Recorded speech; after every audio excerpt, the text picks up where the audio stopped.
session name is Automated Human Vulnerability Scanning with AVA by Laura Bell. Thank you. Hi, how are we doing? Yeah? We all eating lunch, feeling that kind of fuzzy warm of sitting in a warm room in the dark for an hour is a good idea, right?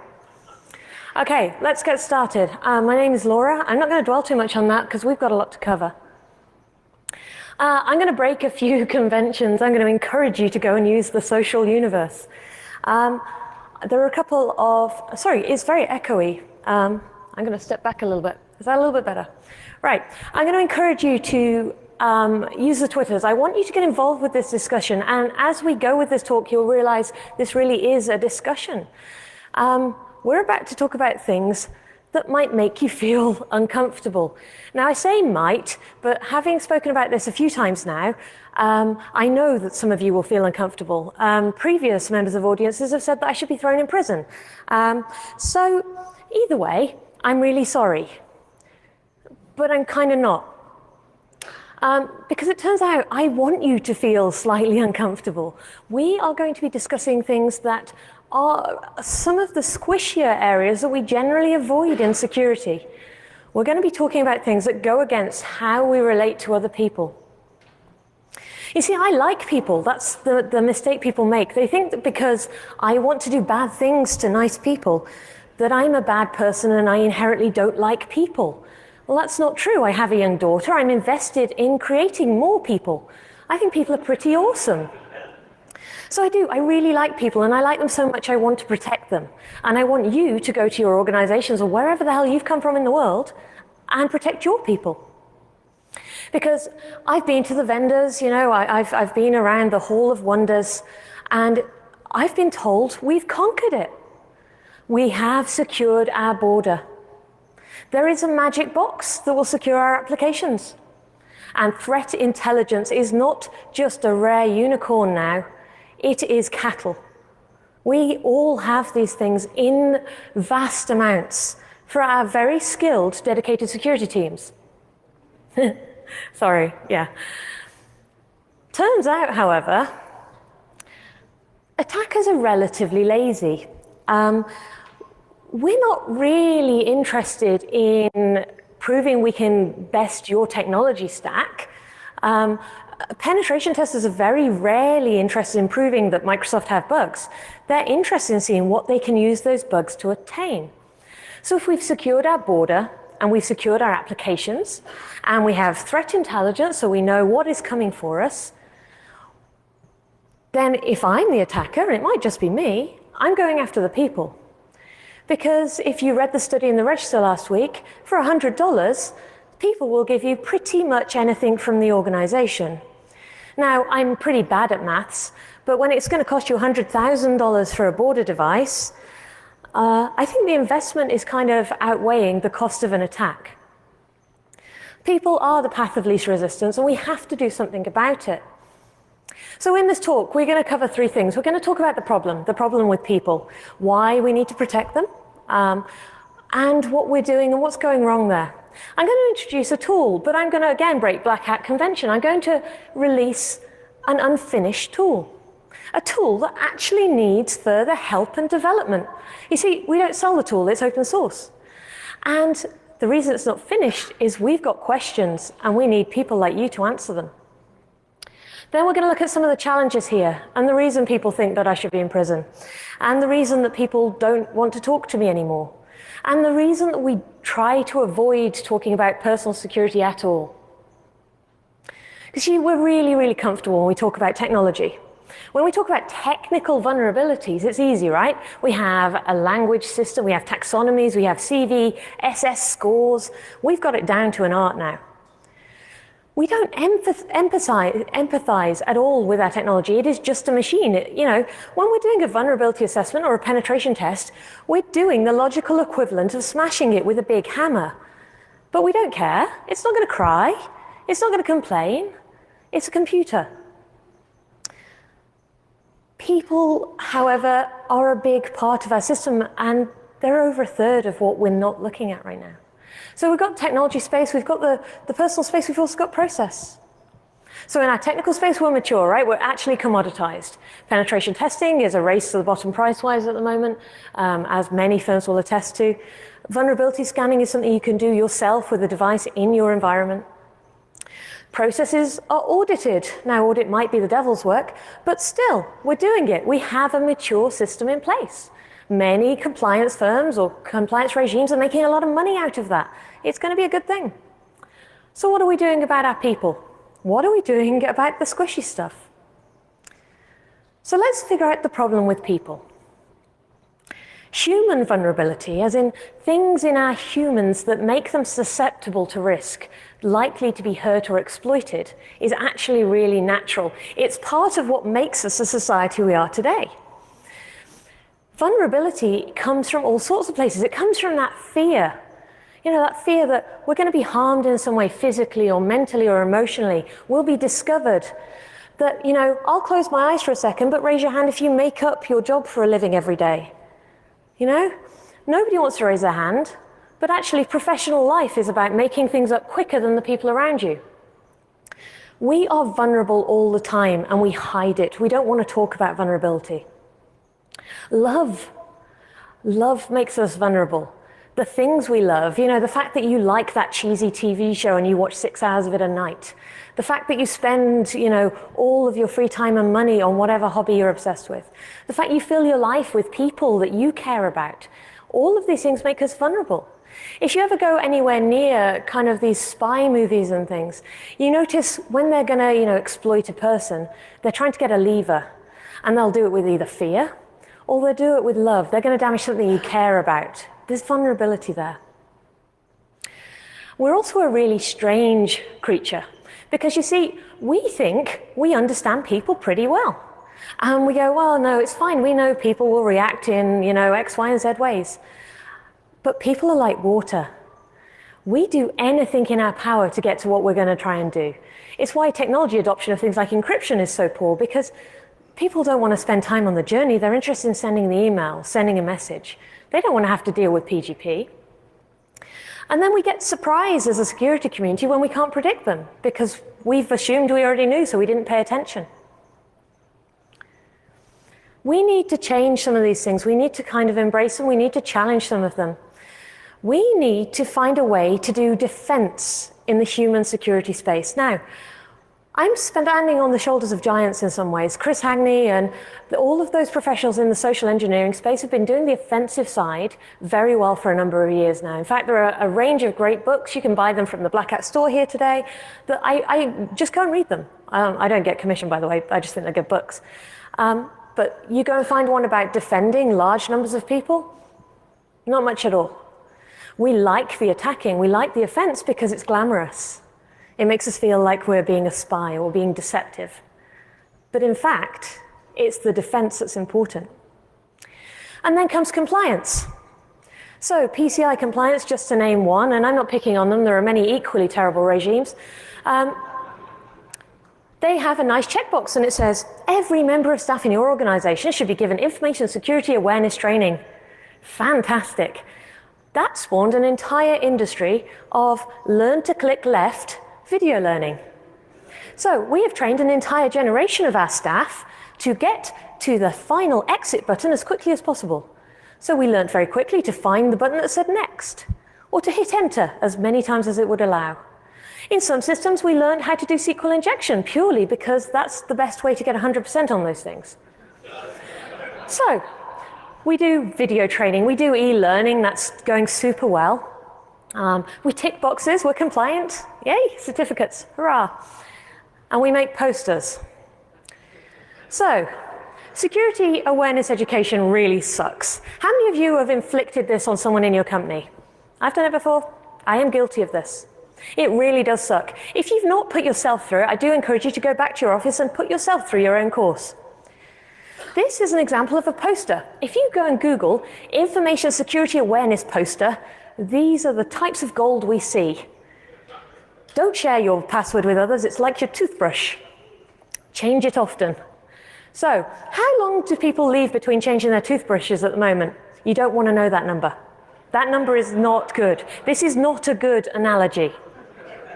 So if you have that compulsion, if you're at your desk and you've got some kind of like Photoshop open and you're like, I'll make a poster, stop. Consider this an intervention. You're among friends. Friends don't let friends make information security awareness posters. Turns out this isn't how people learn at all. In fact, psychologists and the education sector have known this for years. We're just a community that's not very good at playing well with others. So we kind of didn't reach out and ask them. There's lots of tricks to forming good habits. Doing one poster is not doing these things. This is the 3 R's of habit formation. This is, the reward cycle that how people form habits. I recommend go and read some psychology books. But I'm not here to tell you about this. I'm trying to tell you about a domain that exists that we could have learned from and we should be learning from. And I'm hoping through AVA we are.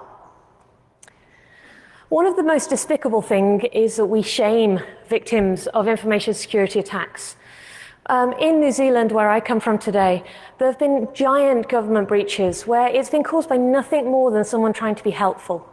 Someone answering a question they thought they were authorized to answer, sharing a document they didn't see any harm. This isn't something that we should shame them for, because secretly we're doing it all the time ourselves. When I do social engineering jobs or pen tests of that type, it's the systems administrators, the security team, that have the ego that means that they forget they're actually vulnerable. Most of the success in these jobs is done through attacking people who think they know better. We forget that we're a connected species. In fact, our entire survival as a species has related to the fact human beings play well with other human beings, trust them, and build things together. So when we do things like automated phishing attacks at the moment, which are quite common as a measure you might be using in your organization, we do them against individuals as an isolated thing. We ignore the fact that if, say, for example, you have a call center full of people, that they're always communicating with each other, that they actually function as a unit. The person you attack may not be the one with access. They might actually then go and ask their friend, because their friend has more permissions than them. We overlook the fact that to understand our security risk, we don't need to know the risk of one person falling for a social engineering attack. We need to know the risk of a group, a community, falling for it together. Because the most successful attacks don't necessarily find the right person the first time. So why don't we actively assess this? Well, we do bits and pieces, right? We do red teaming and social engineering pen tests. But believe me, these are reserved for the most mature of organizations with big budget. These are such a small fraction of the security work we're doing that it's negligible and it doesn't reach most organizations. Now, companies like FishMe, Fish5, all of these kind of phishing as a service things, this is a step in the right direction. It's a continual assessment. But as I'm going to show you, it's only showing you part of the picture. And we don't test because we're actually slightly arrogant. Myself included. I include myself in all of these. We don't test because it's too easy to hack a person.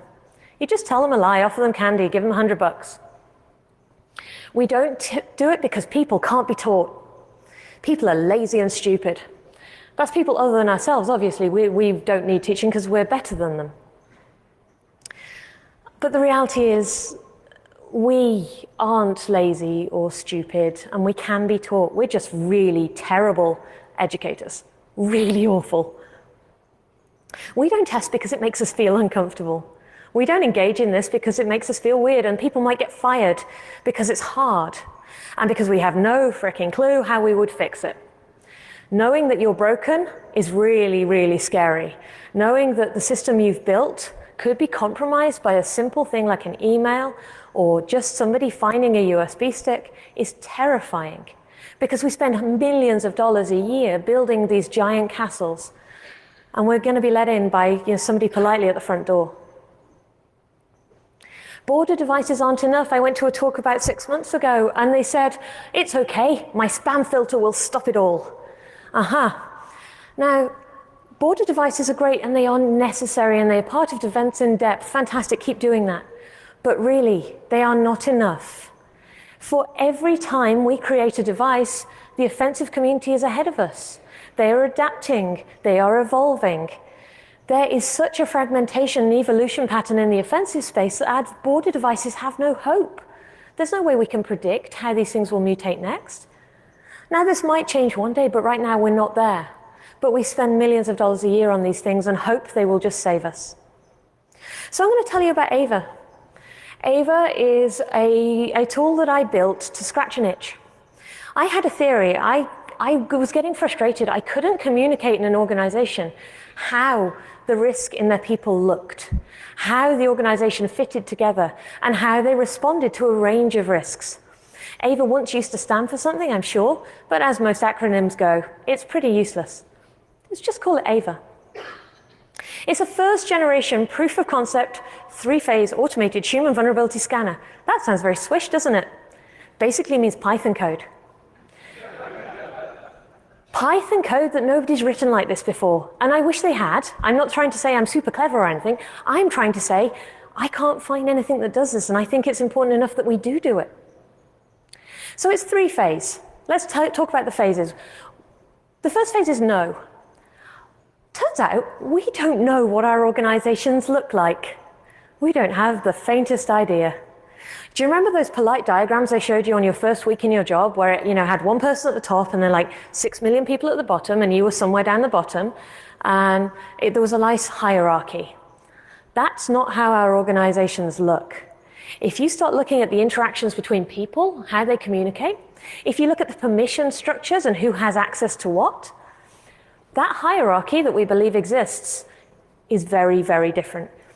In fact, it looks a bit like a graph. In fact, exactly like a graph. Nodes and edges, groups, mailing lists, all sorts of things, because we're highly connected inside our organizations. And that connection gives us power in ways that our job titles and our grades and our roles don't give us. The human security risk of our people is magnified by this. The more highly connected and the more permissions they have, the more they're a valuable target. Now we know this. This is not new. This is called principle of least privilege, and we should all be doing this, right? We should all be auditing our LDAP every week, and it doesn't happen. It happens in the one unicorn organization that has 70 security people. But for most of us, it's anarchy. So AVA wants to combat that by pulling information from authoritative sources. It's pulling from Active Directory, Twitter, LinkedIn, Facebook, email providers like Exchange. It now does Google Apps for Business. And we're pulling anything we can through legitimate channels, I will note very clearly. I am not breaking the law, technically. We are pulling the metadata about accounts. We are pulling the people, the identifiers they have, their email addresses, their usernames, IP addresses associated with them, groups. We're pulling relationships, who's talking to who is in the same group as who works with each other. We're not pulling content. I'm just going to state that categorically. I do not want to see what's in your email. I've seen what's in your email. Really, no, nobody else needs to see it. But we are pulling these other things.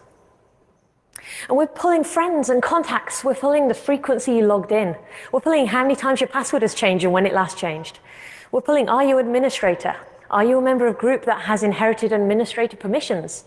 Were you the sender or receiver of anything? We're pulling profiles. We're profiling people. Anyone starting to feel squishy yet? Nope, keep going. What are we going to do with all of this? Well, that brings in phase 2. Once you know what your organization looks like, and you have this lovely graph of people and all of the associated information about them, you've got an idea of the types of people who might be more interesting than others. And trust me, it's not going to be your CIO. I'm sorry, any CIOs in the room, you're not an interesting person to me. And I'm going to go into why. Because we're going to inject threat. Now, traditionally, this is phishing attacks. That's the one we're kind of familiar with. And that's cool. We're going to inject all sorts of threat into this network. In safe ways. We're not going to inject malware. There is nothing malicious. Nobody will be harmed. We're going to do it via email, via social networks, via removable media, via files on honeypots. That, file share that claims it's got the latest Avengers movie on. Yeah, who'd have thought that'd be a honeypot? SMS. We're going to use attack vectors that actually represent the ways you communicate. If your organization is using Slack for some kind of DevOps sort of development lifecycle, then we should be there too. The security community needs to be wherever our people are, and we're not right now. We're hanging out in email. I'm afraid to tell you, the development community left email about 5 years ago, and they occasionally revisit when we make them. On the email side alone, phishing is one of the categories we're familiar with, but what about power play? What about if you have an executive high in your company that's emailed a frontline support person and asked them using their commanding, slightly patronizing tone of voice, I need that password, I need that file. How many tier 1 analysts in your organization would feel brave enough to say no? And shouldn't we know that they're likely to say yes? Shouldn't we be able to test this and find out if there is a case for helping them? What if we put disinformation into a network? Where does it come out from? That would be interesting. That's a technique that's been going on since World War II. But we don't have it in our security tools. We ignore it because, that might make us, slightly weird. Now, it turns out when I was looking for ways to do this, I got quite excited because I needed examples of phishing emails and bad things that happened to people. Now, I thought I was alone in this, but I've been keeping these things for a while. Turns out other people collect them too. So here's my first call to action for you. If you happen to be sitting on a stash of malicious emails or tweets or anything, in fact, that has been used to trick the people in your organization or yourself, please let me know. Because we have a growing corpus of this stuff, and we're turning it into benign, so non-malicious, examples of things we know work, so that we have a reusable open source corpus that we can use to test people with. Now, you will have noticed something. I've been mentioning a lot of avenues of attack here that are not inside your business.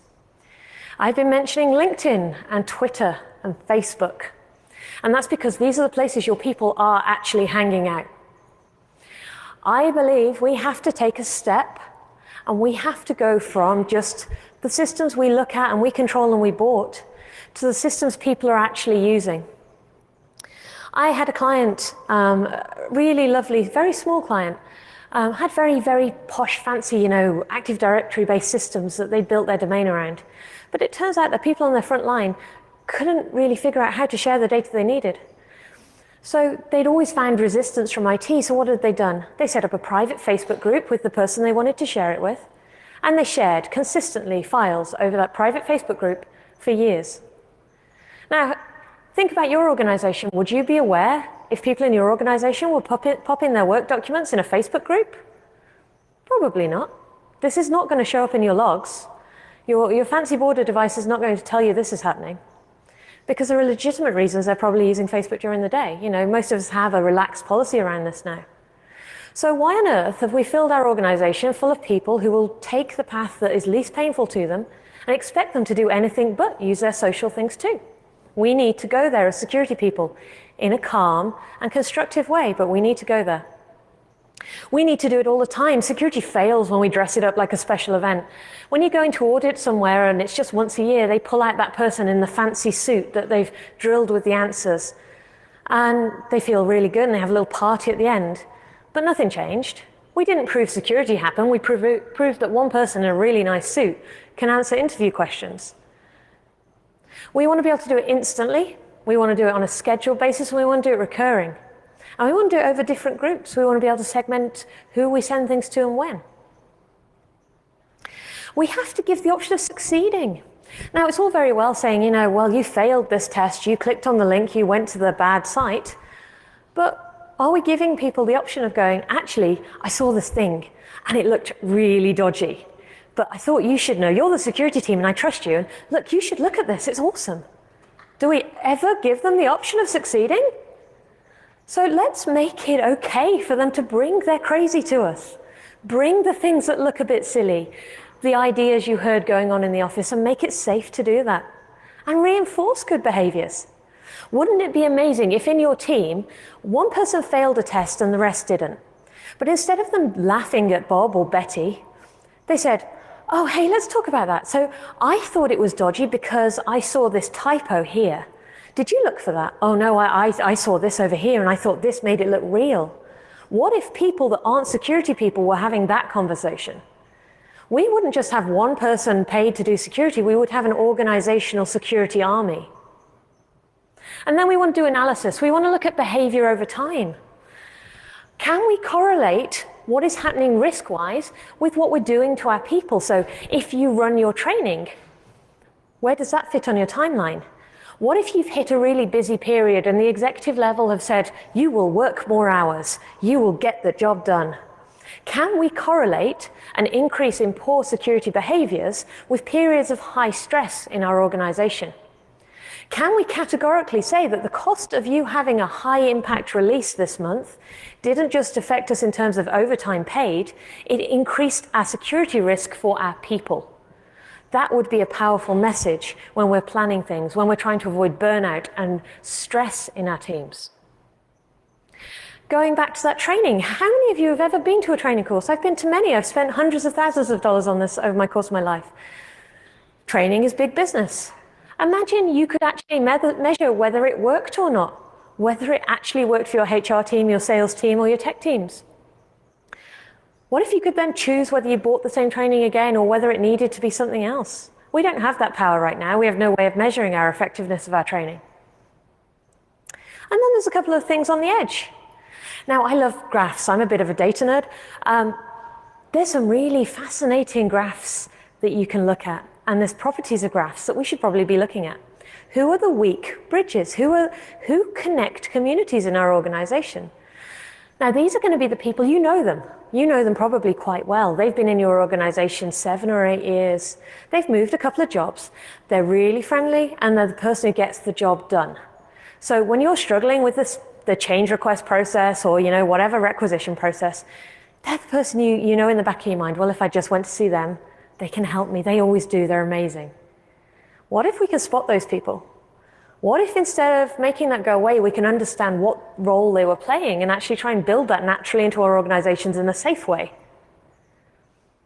Now, in network security, and I used to do network penetration testing for a long time, we talk about pivoting. That's the idea that you come in through one entry, but you might actually hop through several boxes through a network before getting to a high-value target. What if we could do that with people?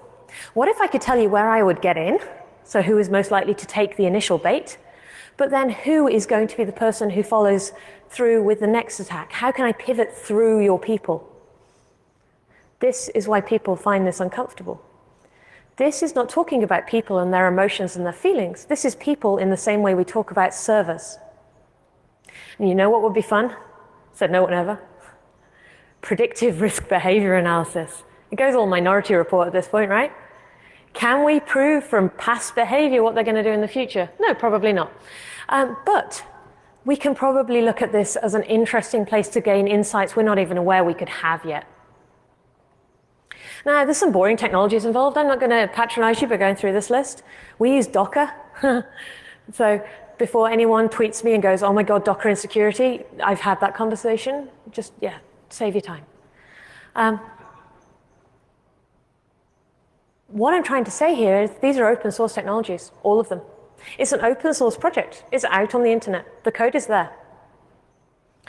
In fact, I'm going to give you a demo. Now, the demo is not the whole thing. And like I said, this is an unfinished tool. I want to show you just one part. I want to show you how easy it would be for anyone in your organization to pull all of this information from your Active Directory and your Google. So let's see if the video works. Okay, we'll do clicking. Da-da-da. Hooray. Okay, I'm going to talk through it. It has no sound. So what I'm showing you to begin with is quite how easy it is to get going. So that's me running one script. Now, I don't know if any of you used Docker before. This is me on a Mac. You can use it on Mac or Linux. It doesn't really matter. And this is me starting it. 3 words. Done. Hooray. So you can get the code yourself. You can get it up and running. Job done. Look, there was no salespeople or anything. Wasn't that sweet? Okay. So in this case, I've got a local DNS reference to what I'm calling avasecure.com, but you could have it on a local IP. And this is what our interface looks like. We actually have a UX person on staff. We think UX is so important in this that we need to focus on it from number 2. That number 2 concern is UX for us. This we're seeing here is actually what it looks like. This is an organization. This is a test set of data you can go and get from the GitHub repo. It's modeled after a cartoon show called Gravity Falls. So no real humans were hurt in the creation of this. You can go and explore. You can go and look at who's an administrator. You can go look at their identifiers. You can go and see who's in groups that have admin access who you wouldn't have twigged they would be an admin. And the whole idea is that it should be easy. And this is how easy it should be. We're going to import from Active Directory here. So this is a standard LDAP server I've got running on a virtual machine. there is another side project you can do to build one of these yourself. A few little bits, just for the record, you'll see in big letters, we do not save usernames and passwords. You know, the best way to secure them is to never, ever have them. And 2 minutes later. Now, that's it, job done. I didn't need a specialist. I didn't need a big systems administrator. I didn't need to plug in a box into a network. This is just it. 70 people, the structures between them. Now, there's bits that don't show well in this presentation, and that's the visualization bit, the graph part. Now, I tried to put it into the video, but given the size of this room, you wouldn't have seen. You'd have seen a lot of circles, and I'd have gone, ta-da, and felt really good, and you'd have got no value. So I encourage you to go and have a play. Then it comes to case studies. You can't do this without actually talking about some businesses using it in real life, and that's what we've been trying to do. Our product is unfinished, but it's unfinished because we need to work with business to finish this. Here was the process we decided on. It's the only wall of text slide I have in this deck, but I needed you to have like some idea that we didn't just kind of go, you know what would be fun, hack people. So we had a bit of a plan. We were going to get big organizations and we were going to do a big case study for you. And then this happened. I went, can I see your data, please? And I'm going to do this talk, but I'll anonymize it. But it's this talk called Black Hat. It's like this place in the US, and security people go there. And they went, you want to show this at Black Hat? And I went, yeah, awesome. Look, enthusiastic and keen. And they went, you're funny. And I went, please? Please? And they went, what? You're serious? And then I said, yes. And they went, nope, nope, nope, nope, nope, which in American is lawyer, lawyer, lawyer, lawyer, lawyer. So we struggled with a case study, but we were lucky. New Zealand is a little more trusting than America. We did find 3 organizations who were willing to play with the no section, but only in the way that we could give you a very anonymized, dumbed down version. But I'm going to share that with you anyway, because it turns out when you come and present something that attacks people at a hacking conference, people get a bit squiffy. So we found 540 people in these 3 organizations. They crossed the public and private sector. They were relatively large organizations by New Zealand standards. And I remember New Zealand is a tiny island at the bottom of the planet. We have hobbits. Our big companies are about the size of your small companies. So, you know, bear in mind, scale is a problem for us. And here's my stats. I'm not going to read them to you. That was the first intel we got within 2 minutes of putting the data into AVA. Now, there's a number there, 11 years, and inside me, a penetration tester died. Because we don't need to worry about 0 days. We don't need to worry about fancy threat intelligence. We really don't. It is 2015. Why are we still having this issue? So, sorry, personal rant over. Yes, so we need more case studies, and I'm going to talk a little bit about how you could be our case study, your organization, and why I don't need to see your data for you to do that.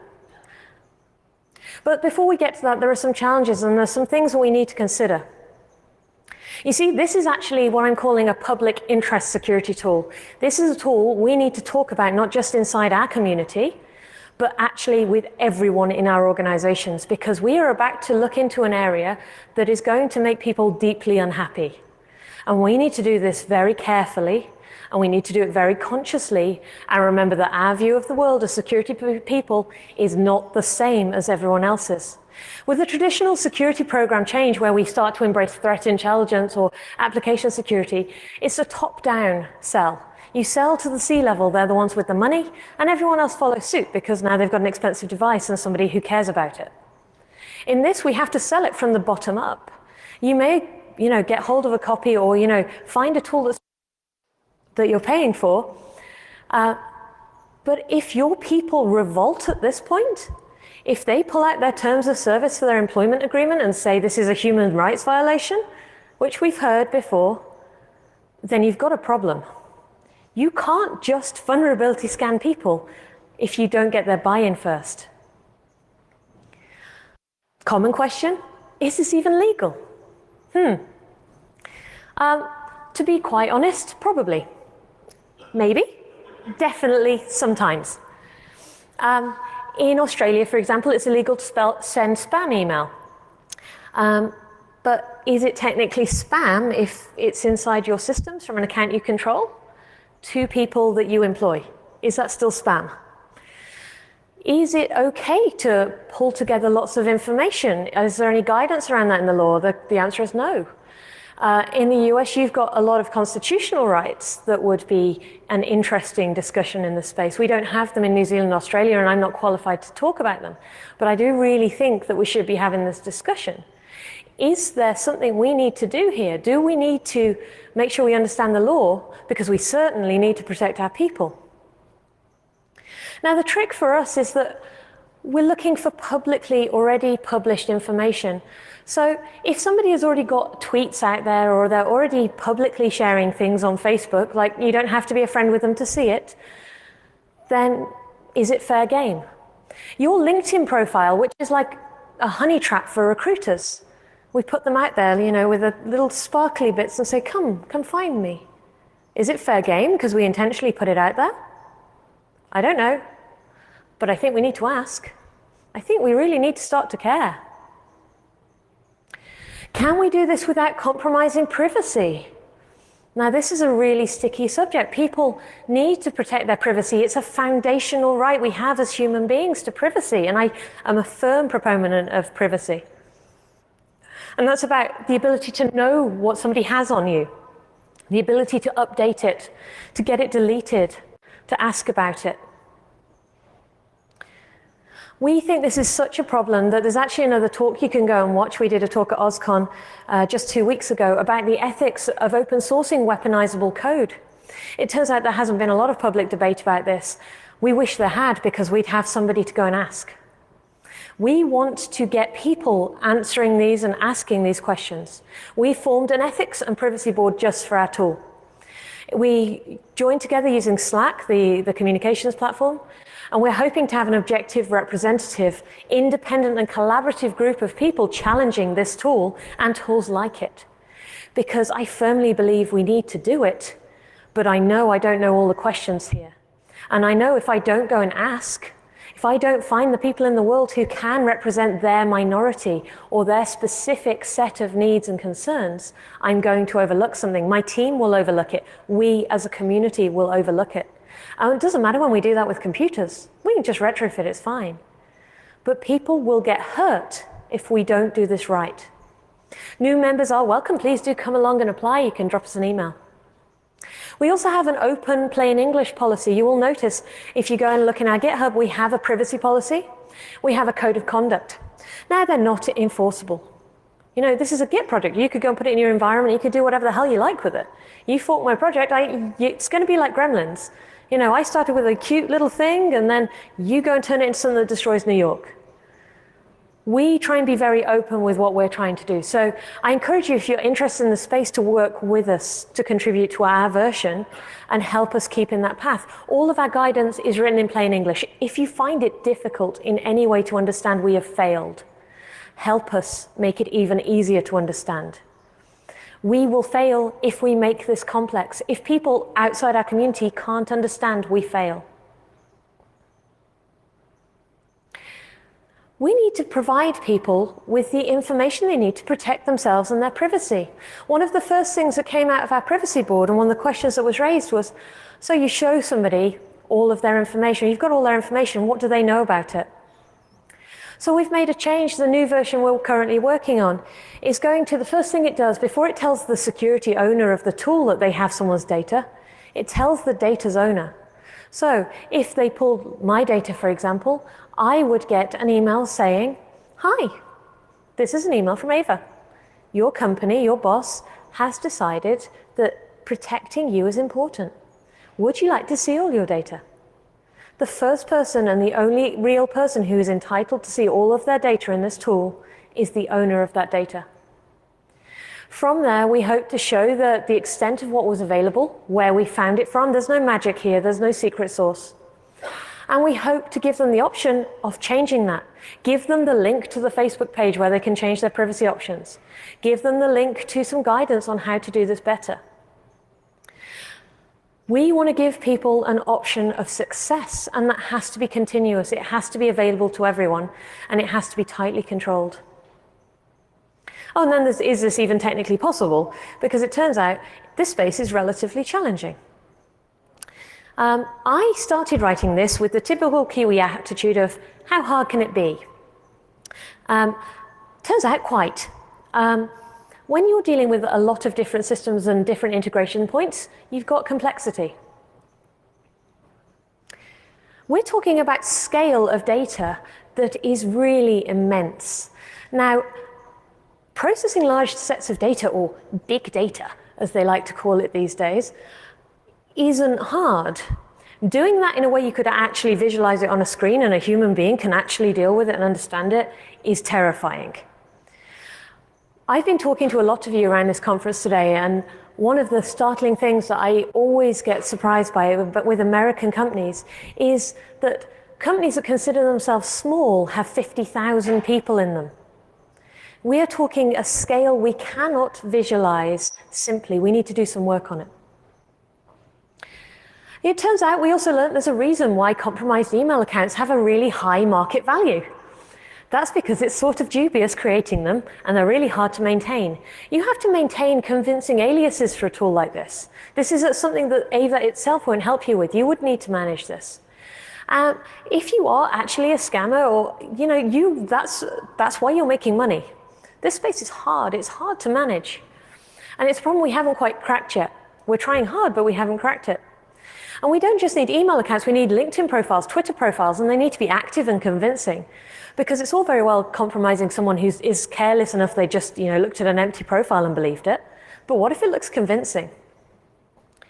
Oh yeah, and by the way, nobody on the planet has any more time for more appliances in their organization. A study proved that it takes between 2 or 3 skilled individuals to actually run an appliance in their organization. So if we were to add another one, you'd need 2 or 3 people who actually understood how people ticked, who could communicate with other human beings, which, nothing personal, I'm in the security space, we're really bad at it. So we need unicorns to man an appliance like this. So this is hard. How do we make this usable to people who aren't security people in a way that non-security people can do security things? I want to make us all redundant. Sorry, again. So where's it going next? Well, it's a research project. Like I said, it's unfinished. It's unfinished but working. You can pull things from Google Apps for Business. You can pull things from Active Directory, and it's rapidly evolving. We've got an active community, and we want more. There is basic email testing in there. There is basic Twitter testing in there.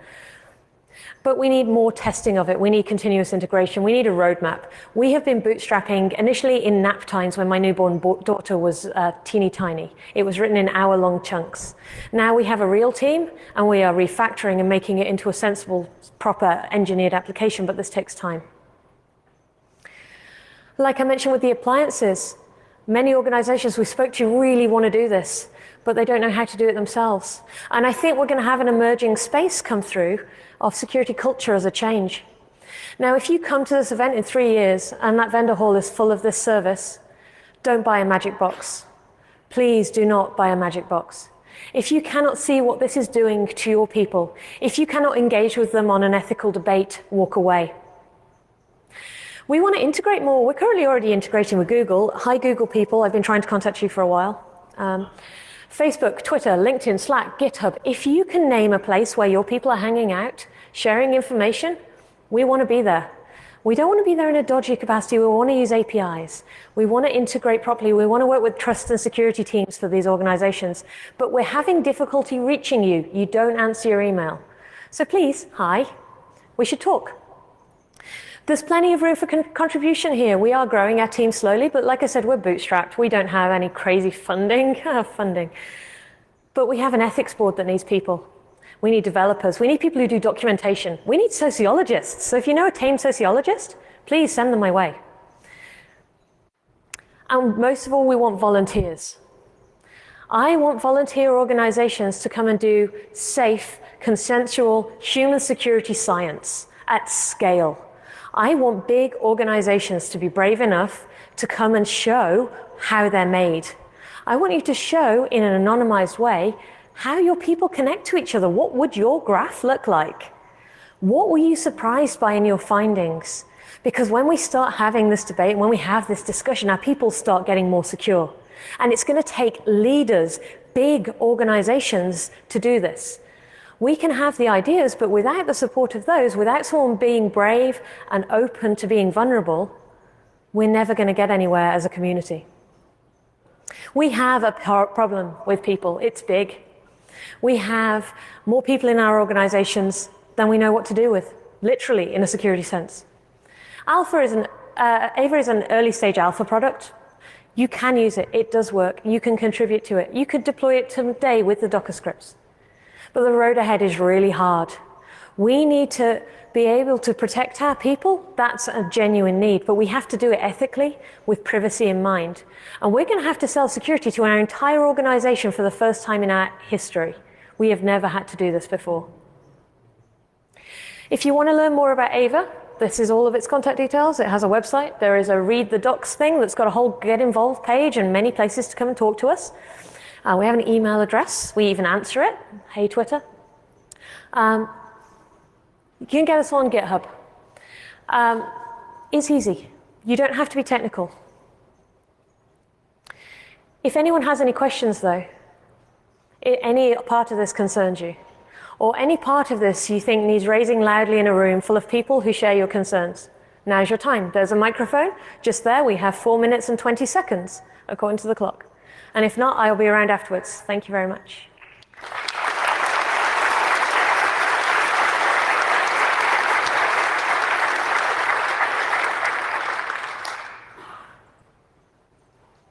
Oh, no questions. Oh, no, hi. Howdy. Whoa. Wow. I really got up on that mic. I apologize. So in the trials that you've done so far, or if you haven't had any actionable data from the data sets that you've had to work with, how would you envision reacting to the intel that you derive from this tool without going back to security awareness training? Yeah. So the one thing that we would like to see as a reaction is some kind of gamification where instead of us telling people how to do something, the best way for people to engage with the process and know what to do is for them to kind of discover it. So we want to make it so that as a team, you know what areas, have been problematic, and you can look at some options. We can suggest options in. But I want them to, as a group, go, well, for us, what works? What would we do here? How can we protect our little group? I want to actually push the decisions of what remediation down to the little pods of people, because I think if we try and dictate as we have done historically, we will get the same resistance we currently have.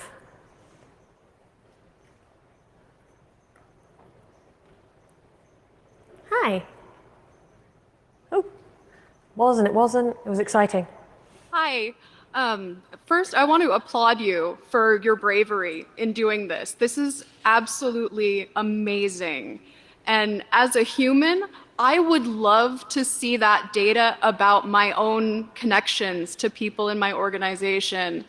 And I think when users see this and they can see the type of data that anyone can derive from these services through social engineering, that they would really see the value in it. And I don't actually have a question. I just wanted to tell you that I thought this was amazing and incredibly, incredibly hard. So thank you. If I do nothing else, I want actual, real people, not us. We're special. We're a bit weird and broken. And I want real, normal, everyday people to be able to see this and do something about it. Because if they can't see it, they genuinely don't know where to begin. Okay, awesome. Stunned silence. So thank you very much.